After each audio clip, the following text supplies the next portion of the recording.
الحمدللہ رب العالمین والصلاة والسلام علی سید الانبیاء والمرسلین جزا اللہ عنا محمدا ما هو اہلہ صدق اللہ العظیم ربی اشرح لی صدری ویسر لی امری واحلل عقدۃ من لسانی یفقہوا قولی۔ عزیز سامعین کرام، آج ہم مطالعہ کر رہے ہیں سورہ نساء کی آیت نمبر 63 اور 64 کا۔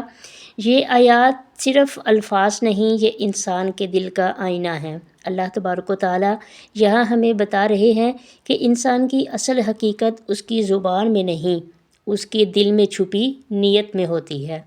بعض اوقات لوگ ایسا ظاہر کرتے ہیں جیسے وہ دین کے خیر خواہ ہیں، لیکن ان کے دلوں میں کچھ اور ہوتا ہے۔ دلوں کے حال کا علم صرف اللہ کے پاس ہے۔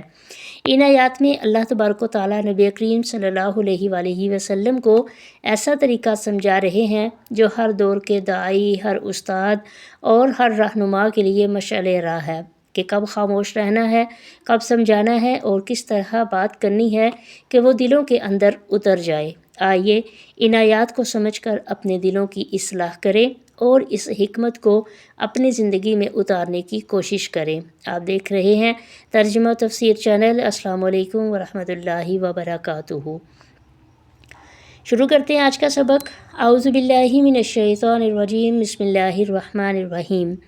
اولئک الذین یعلم اللہ، اولئک الذین، یہی وہ لوگ ہیں، یعلم اللہ، اللہ جانتے ہیں، ما فی قلوبہم، جو کچھ ان کے دلوں میں ہے، فاعرض عنہم، پس آپ ان سے اعراض کیجئے، وعظہم، اور انہیں نصیحت کرتے رہیے، وقل لہم فی انفسہم قولا بلیغا، اور ان سے ایسی بات کہیے جو ان کے دلوں پر اثر چھوڑ جائے۔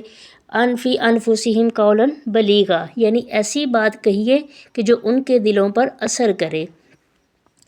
یہ آیت مبارکہ منافقین کے بارے میں نازل ہوئی جن کے ظاہر اور باطن میں تضاد تھا۔ وہ اپنی زبان سے کچھ کہتے تھے مگر دل میں انکار اور بدنیتی رکھتے تھے۔ اللہ تعالیٰ فرما رہے ہیں، اے نبی صلی اللہ علیہ وآلہ وسلم، آپ ان کے فتنوں سے کنارہ کریں مگر ان کی اصلاح کا دروازہ بند نہ کریں، انہیں سمجھاتے رہیں اور ایسی حکمت سے بات کریں جو سیدھی دل کے اندر اثر کرے۔ یہ آیت ہمیں سکھاتی ہے دعوت و اصلاح میں جذباتی رد عمل نہیں بلکہ حکمت، صبر اور کلام میں نرمی ضروری ہے۔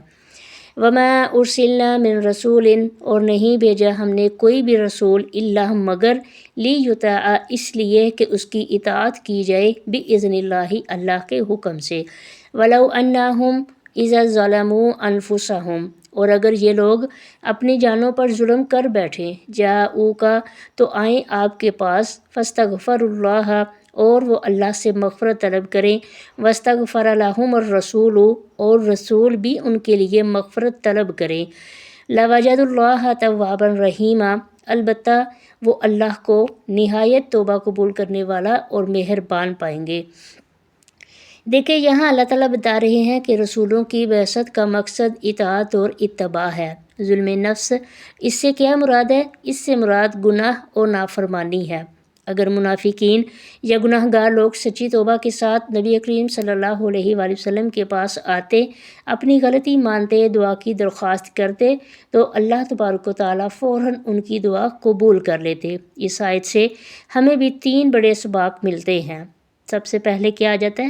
نمبر 1، دل سے سچی توبہ اللہ کو بہت محبوب ہے۔ نمبر 2، نبی کریم صلی اللہ علیہ وآلہ وسلم کی دعا امت کے لیے بہت بڑی رحمت ہے۔ نمبر 3، اللہ تبارک و تعالیٰ ہمیشہ توبہ قبول کرنے والا اور بے حد رحم کرنے والا ہے۔ عزیز سامعین، یہ 2 آیات میں ہمیں ایک ہی پیغام ملتا ہے، دل کی سچائی، توبہ کی سچائی، گفتار و کردار میں اخلاص۔